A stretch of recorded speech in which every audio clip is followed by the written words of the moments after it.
Welcome into Locked On Phillies. In today's episode, we're going to discuss some of the free agent relievers still available and who fits best with the Philadelphia Phillies. And also, one of the other big shortstops has been signed, and his location, well, it helps the Phillies immensely. We'll discuss on today's Locked On Phillies. You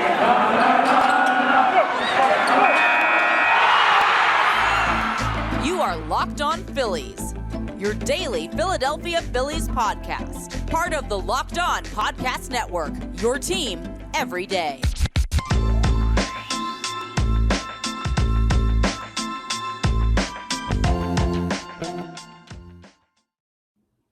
Yes, this is Locked On Phillies. I'm your host, Connor Thomas. Been talking Phillies baseball for years. 97.5 The Fanatic on the radio. NBC Sports Philadelphia on the TV. Credentialed Philadelphia Phillies media member. Happy to be here with you as your host of Locked On Phillies. I want to thank you for making Locked On Phillies your first listen every day.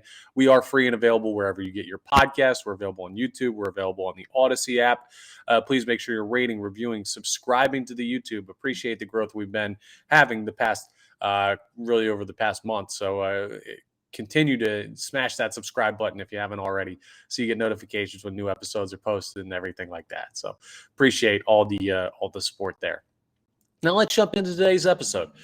I talked to you a little bit yesterday about rumors about big moves coming and how I don't think that there's another big move coming for the Philadelphia Phillies.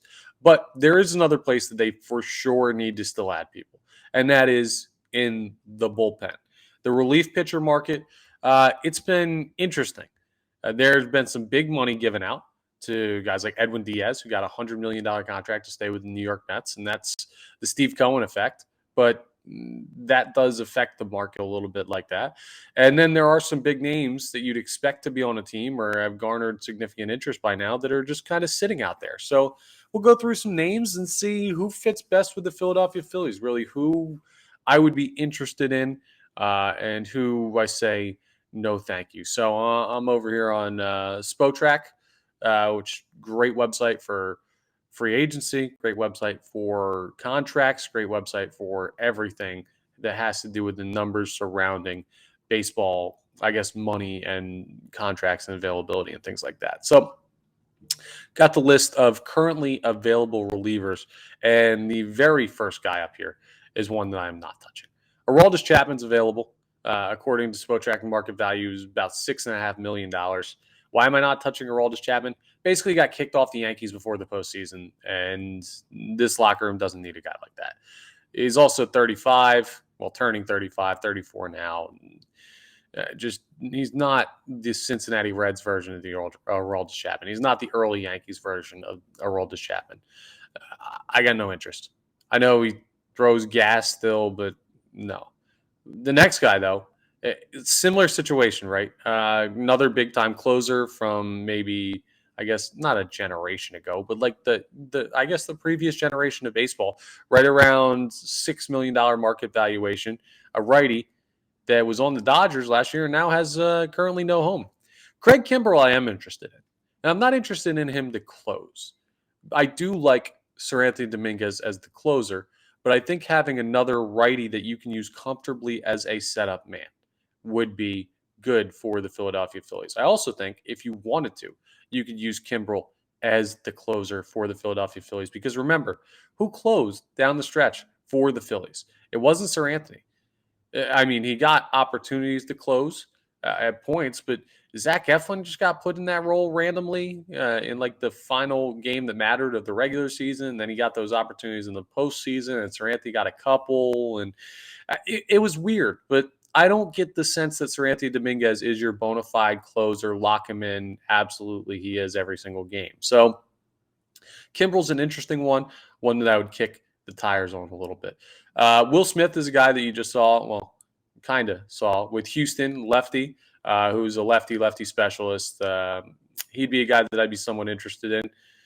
Not bringing back Corey Knebel. Sorry, Corey. Just not. His target market value is about $5 million. I don't see it.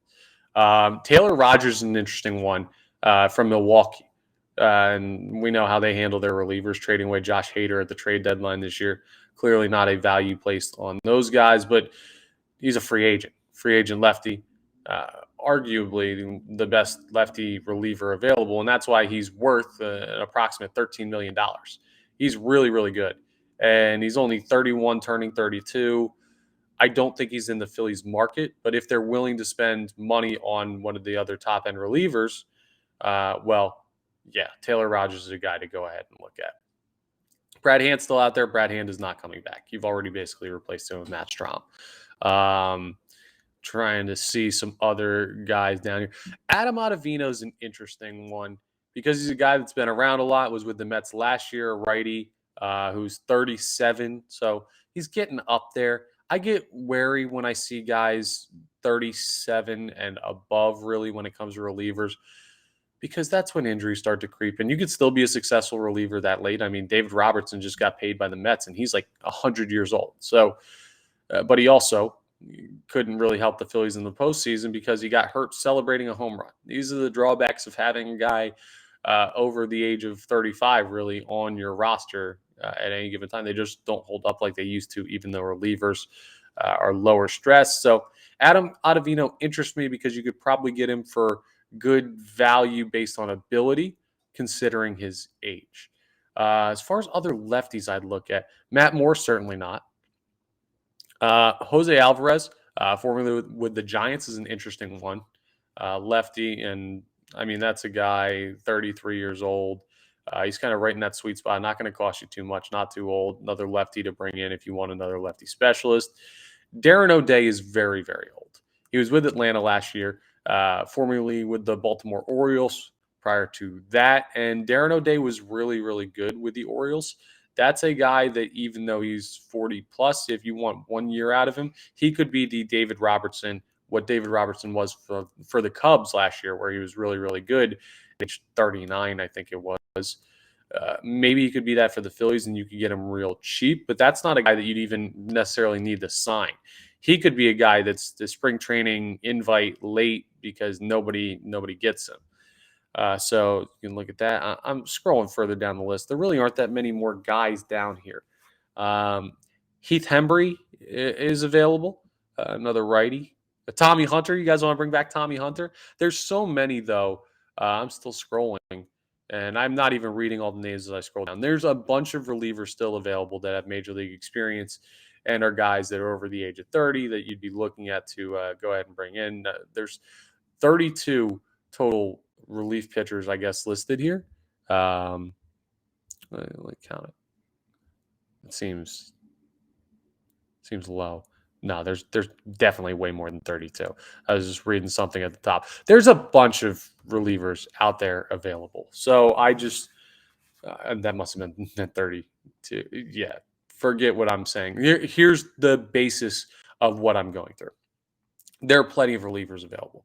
So if the Phillies want to go ahead and be aggressive and get one of those top guys and go get like a Taylor Rogers, sure, they're able to do that. But this is why I talked about I think the Philadelphia Phillies are done for a little bit making moves and why I don't think a big move is coming, because there's just so much saturation in the relief pitcher market that you can just sit here and let the market shake out and find guys that have been sitting around for a while that want to take a lower contract because they're getting antsy that they're not going to get signed anywhere, and they know they're not getting what they think they're worth market value.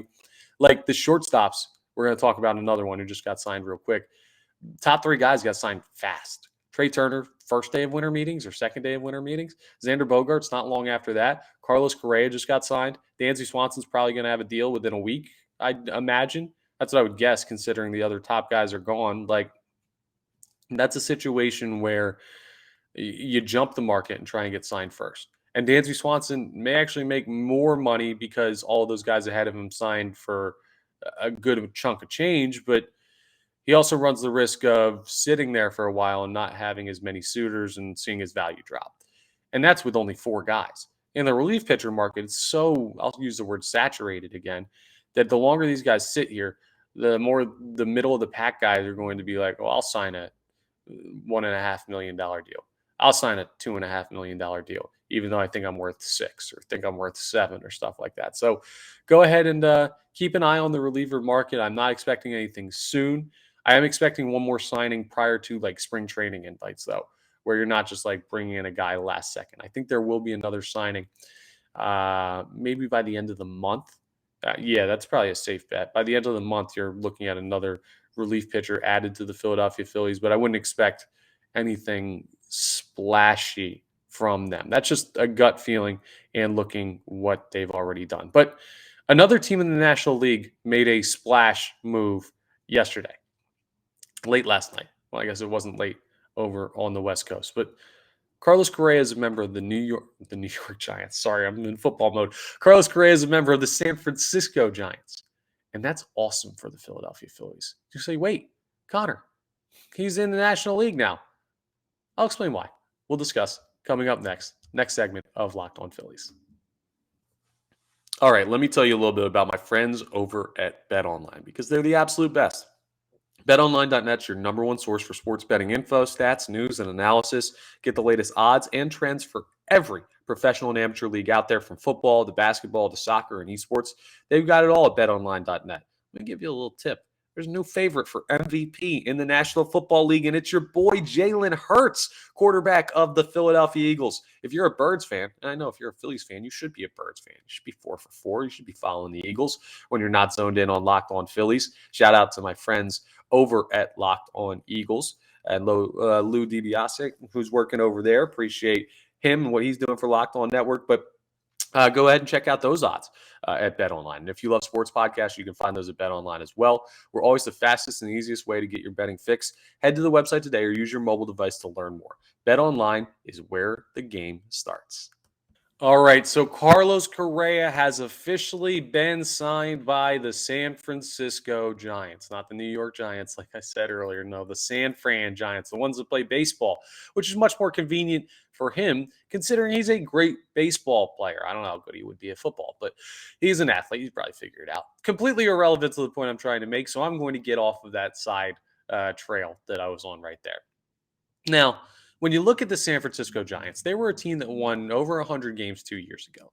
And you think, oh, wow, Gabe Kapler's figured something out. The team's got some interesting pieces.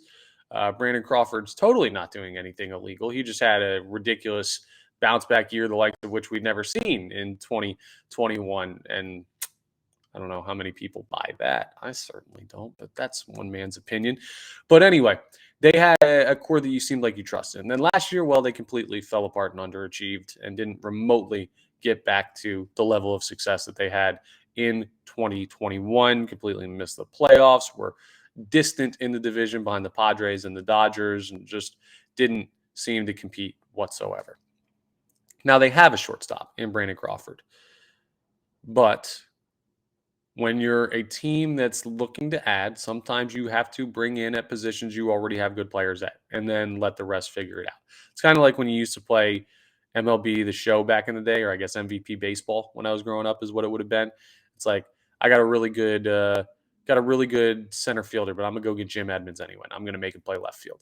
I got a really good second baseman. I got Chase Utley, but I'm going to go ahead and get another really good second baseman and play him as well. Or think what the Yankees did when they went and got Alex Rodriguez and said, yo, you're playing third and Jeter's playing short, and made that work. Well, that's not exactly what's going on because Brandon Crawford is not the level of any of those players that I listed. But Carlos Correa is a very, very good athlete, and he's coming in. I don't know whether or not the Giants are going to have him play shortstop. I don't know if they're going to have him play third. All I know is he's got a 13-year, 350, 50. Let me make sure I enunciate that. 13-year, $350 million deal to go ahead and play with the San Francisco Giants for the foreseeable future. Congrats to Carlos Correa on making his money. Congrats to the Philadelphia Phillies on looking really, really smart by signing Bryce Harper to a near identical deal 3 years ago now. 13 years, $330 million is what Bryce Harper's getting. Carlos Correa is now getting more than that. And all due respect to Carlos Correa, very nice player. Really, really good shortstop. He's not Bryce Harper. He's not that level. He's a tier or two below what Bryce Harper is. Bryce Harper is a top tier player. And then there's that second tier of guys that are really, really, really, really, really good, but not like superstar status yet. Talking about like, let's go. JT Realmuto is a good example of guys in that tier. I think, I don't know if Francisco Lindor is a good, Francisco Lindor might be above that. You can't use pitchers because it's not really comparable. Get at me in the comments if you know another guy that's like right kind of in that level. I'm trying to think of other guys that are really talented but not quite at that superstar status yet. And all that's coming to my mind is say Andrew Knapp because it'll be funny. No. Let me know if you find you guys know what I mean though, without specific examples. Carlos Correa isn't quite in that tier, and the Philadelphia Phillies are paying Bryce Harper on a contract $20 million less in total value than what for the same amount of time at the time of signing than what Carlos Correa is getting. But that's not the part about this that is really, really good for the Phillies. I mean, that is. It means that they made a smart decision to sign Harper to what they did when they did.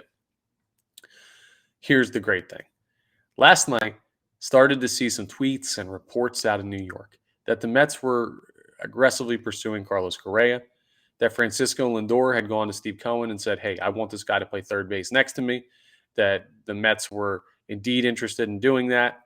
And Steve Cohen has boatloads of money, unbelievably more than any other owner in baseball. He can go and just pluck people out whenever he wants and pay them an inordinate amount of money and have them put on a Mets jersey and be that guy. And I see that and I say, wow, that's bad news. Because if Carlos Correa ends up on the New York Mets, they're a juggernaut. They're an absolute juggernaut. I don't know how you beat that team. That team becomes incredible. Like, they're already a really, really good baseball team. You add Carlos Correa to that, and I'll say it. I would have officially been scared of the New York Mets. Luckily for us, the San Francisco Giants swoop in. And the desperation of not getting any other of the top shortstops. No Trey Turner for them. No Xander Bogaerts for them. I guess they didn't have interest in Dansby Swanson. They won't now. They may have had interest in Dansby Swanson too, but Correa was obviously preferred. He's the one with the contract. They didn't get Aaron Judge, even though he was already announced by John Heyman to be going there, which was incorrect. I guess technically announced Arson Judge.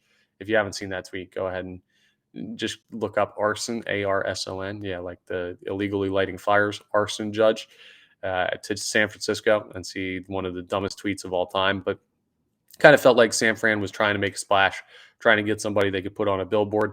And they hadn't gotten that to this point yet. So they said, hey, well, let's go throw money at Carlos Correa. Thank goodness. Because even though he's in the National League now, and even though that's a guy that you may have to see in the playoffs at some point, I don't know how good the Giants are going to be this year. I don't think they're a playoff team, even with the Correa addition, because their division's too tough and the East is really good. Maybe they're going to be one of the wild card teams, and it'll be 3 teams from the East and 3 teams from the West.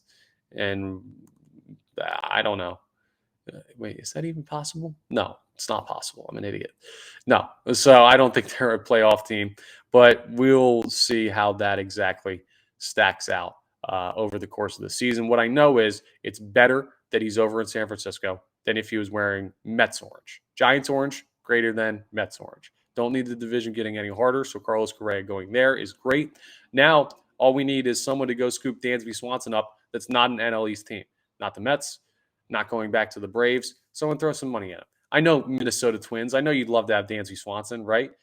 Somebody out there has got to be interested in signing the kid and throwing some money at him. So good news on the Carlos Correa front that he did not actually end up in New York with the Mets, like some reports yesterday were saying there was interest from the Mets.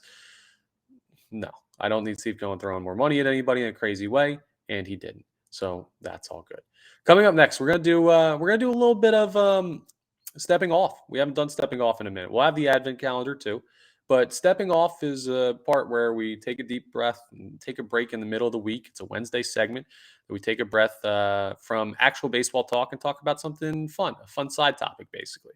We'll have that coming up next, and the next guy for your Phillies advent calendar we'll discuss on the final segment of today's Locked On Phillies.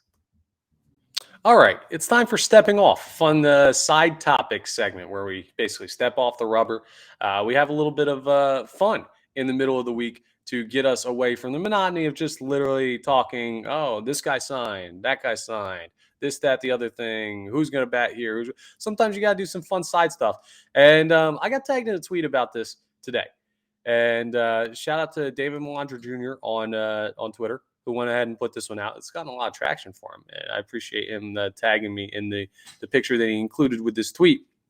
So the Phillies are running some promotions, and they released some of the information on promotions they'll have at the ballpark for the 2023 season. Apparently, on July 1st, you ready for this? They're going to have a post-game concert. And they do this all the time. They have great post-game concerts. They have post-game fireworks. They do a lot of cool stuff after the game at Citizens Bank Park. But this is not your regular concert. Next season, it's a post-game concert featuring Shaq. Shaquille O'Neal, DJ Diesel is going to be there. Now, my brother has actually been to one of Shaq's concerts before, down in Maryland or DC somewhere. I didn't go. I had something going on. But he's actually like a bona fide DJ, travels around a little bit when, I guess, outside of basketball season. And on July 1st, yeah, Shaq will be at the ballpark to do a show after the Phillies take on the Nationals. I don't know if you're in or out on this. I'm totally in. I'd love to run into Shaq at the ballpark and watch him do his DJ set after the Phillies absolutely smoke the Nationals. You know it's going to be a win because the Nationals stink. Then you party it up with DJ Diesel on the field later after the game. What's not to love? So that's got to be interesting. I want to see Shaq dance with the Fanatic, do all that fun stuff. He's a fun, entertaining guy. So, yeah, I'm all in on Shaq doing his post-game concert for the Philadelphia Phillies. So just want to give that information out there in case you want to lock up your tickets now to that July 1st game with the Washington Nationals and catch Shaquille O'Neal post-game DJing. What a world we're living in that is a sentence that is actually correct. Now let's get into the advent calendar. Yesterday, of course, the clue was, well, he went on to the Phillies Wall of Fame in '93, one of the best left-handed pitchers in Philadelphia Phillies organization history. Member of the Whiz Kids, unfortunately passed yesterday, Kurt Simmons. So thoughts and prayers to his family.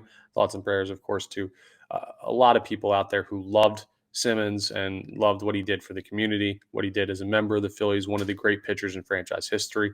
Unfortunately passed yesterday. And the last member of that Whiz Kids team from way back in the day, the last surviving member. So it's a tough day for some people in older generations, and he's going on the advent calendar for yesterday. That was indeed the clue. Now, this next one is a little bit of it's a personal one for me. And this is going to be the first one I think people are not going to get because I'm not going to give you many clues. It's my favorite baseball player of all time. My single favorite baseball player. I've said this a couple places. I believe I've said this on this podcast once or twice over the course of this past season, my first season doing it. But he's my favorite baseball player of all time. Of course, you can narrow it down. I watched him play. He's a pitcher. I watched him pitch. That's basically all I'll give you. The one other thing I will give you is he's not a homegrown Philadelphia Phillies pitcher. He was acquired from another team. That's it. Not going to tell you when he played. Not going to tell you anything about him. Just that he's hands down my favorite baseball player of all time. Not even close. And I have some great stories that I'll tell you when I reveal the clue tomorrow. But I'll be interested to see how well you guys know me and if anyone can go ahead and get the correct answer for that one. So that's the advent calendar guess for today, or clue, I should say, rather, for today. Make your guesses on social media, on YouTube comments, on Twitter, everything like that. And we'll be back with the answer tomorrow. But that's all for today's Locked On Phillies. I want to thank you for making Locked On Phillies your first listen every day. We're free and available wherever you get your podcasts, YouTube, Odyssey app. Check out Locked On Sports Today with your second listen. The breaking news from around the sports world, all the major sports, they've got it for you. They're also available, Odyssey, YouTube, wherever you get your podcasts. So check them out. And thank you for loyally following along with Locked On Phillies. I really appreciate it. Again, that's all for today's episode. I will talk to you again tomorrow.